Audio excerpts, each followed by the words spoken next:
All right, let's get practicing in QuickBooks Online. Grab the link below in the description so that you can follow along.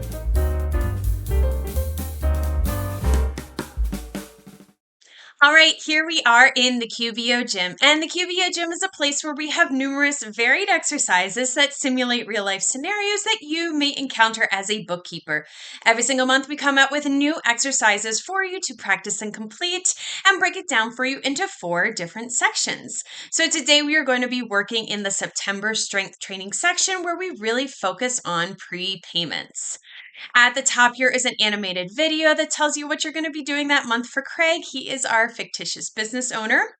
Further down is an interactive quiz to test your knowledge. And then further down are all of the exercises within this section. So today we are going to practice receiving payments from customers. You will need to be in the sample company. If you are not sure how to get into the sample company or get your own free QBOA account, just click on the link below in the description. So our scenario today is that Craig landed his first snow removal client, Cool Cars.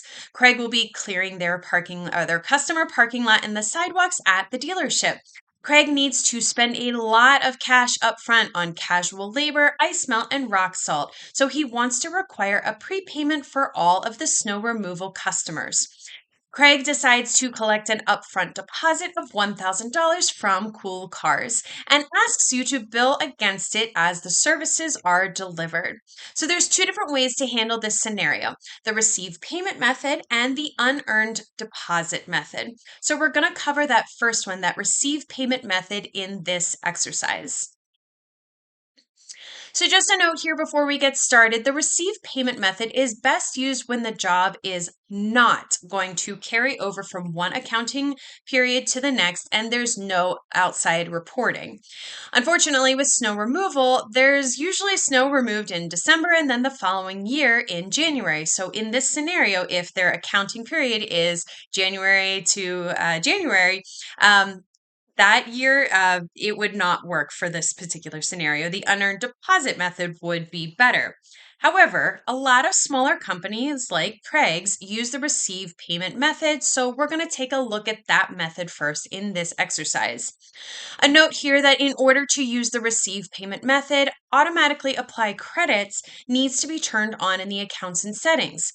In the sample company, it is already turned on for us, but for the unearned income method, when we do that in the next exercise, we're going to need to turn it off. So you get to see at that point where that setting resides in the accounts and settings.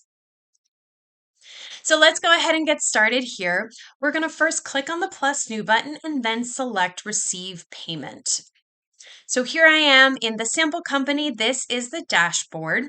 Up here is the plus new button. Under customers, you're going to select receive payment, and you will see this form appear for you. Now in the customer field, we're going to select Cool Cars. So let's do that. If you click into it, you can actually see Cool Cars is right here, so you can click on that. You will notice that you get this little pop-up from QBO. They are basically saying, hey, you're saying receive payment, but there is not an open invoice here for you. And that's okay. For this, we're going to go ahead and just click on the X here and just remove that notification. So let's go ahead and complete the remainder of this form. In the payment method, we're going to select checking. So click into the little arrow here, select check. Sorry, not checking, check. In the deposit to field, we're going to select checking. So deposit to here, click on the arrow and then select checking. And then in the amount received field, it's $1,000. So that's what that deposit is. So click or type in 1,000, tab over, you see that it's captured for you. And then we are simply going to save and close. So just click on the green save and close button down here. You will see this, it says this transaction will create an additional credit in the amount of $1,000. And that's because there is not an open invoice that is already set up for Cool Cars. So that is why it is telling you there. So when you click on the green save and close button, it's just reiterating exactly there. They're saying, hey, we're going to save this payment as a credit for this customer since there's not an invoice that you matched with it. And that's okay. So you can go ahead and click on the green save as a credit button. and that receive payment has been saved for us. Here is that little warning that QBO gives you. So let's move on to step 5. Let's see what happens when Craig completes the first snow removal and then we send an invoice to Cool Cars. So let's say that some time has passed and now he has done his first snow removal. Let's go ahead and invoice them. To get started, click on the plus new button and then select invoice. So here, click on that plus new button again. Under customers, select invoice.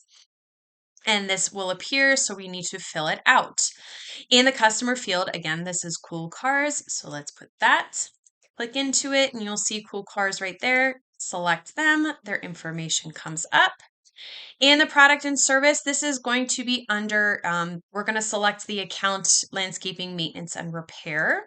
So let's go ahead and click into it 2 times. I'm going to start typing maintenance. There it is. And then the description for this is going to be snow removal. So let's go ahead and do that. So snow removal. There we go. And then the amount that he's going to invoice them for is $200. So let's change the amount here. In that field, type in 200, tab over. It's been captured here by QBO. And now we simply just need to save and close this one. So let's just go ahead and click on that green save and close button. And that invoice has been saved for us.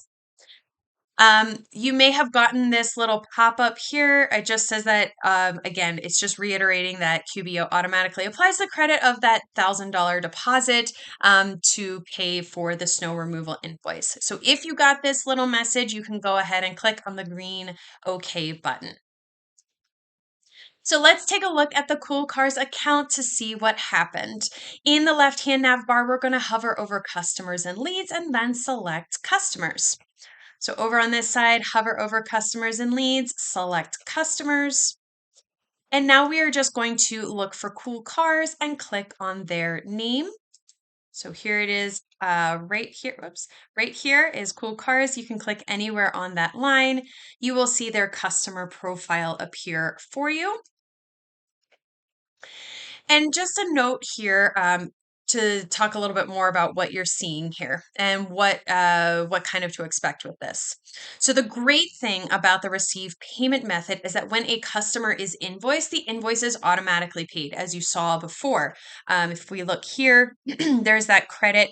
This is showing that invoice that we just created. This is being shown as paid, and there's still an $800 credit. So it's pulling that $1,000 credit that we originally created. The invoice is showing as paid because it is pulling from there. So it's great. It automatically is showing that for you. So you won't need to remember to apply the payment, and the customer isn't going to receive reminders about an invoice that they've already paid for up front. The problem with this method is that customers' negative balance will show up on the accounts receivable section in the P&L or the profit and loss report, making the P&L look worse than it actually is. With one customer or a small amount of money that is used up pretty quickly, it's not that big of a deal, especially if Craig is the one who's looking at the financials. It's not going to a board or anything. It's just Craig that's looking at the financials. Also, if Cool Cars deposit was not used, well, hold on, let me pause for a second. Here's that negative balance that I was just talking about, that it's showing as a negative 800. If Cool Cars deposit was not used by the end of the year, then journal entries would be required to move the balance to an unearned income account on the last day of the year. And then on the first day of the following year, another journal entry would be required so that the balance would again reflect in the accounts receivable. So it would just take a little bit of extra work. Again, if this is going to deposit that's going to go really quickly, it's not as big of a deal. But if you are going to be going from one end of the year to the next, you would need to do this. However, you really, as we mentioned in the beginning, this is not necessarily the best method for deposits when you're going from one accounting period to another. So in the next exercise, we are going to look at the GAAP, which stands for Generally Accepted Accounting Principles, the compliant method for accepting Cool Cars prepayment. And if you have any questions or want to know more about the QBO Gym, just go ahead and click on the link below in the description. We're going to continue in this section, really focusing on those prepayments with our next exercise where we use the unearned income method. And I will see you in the next video.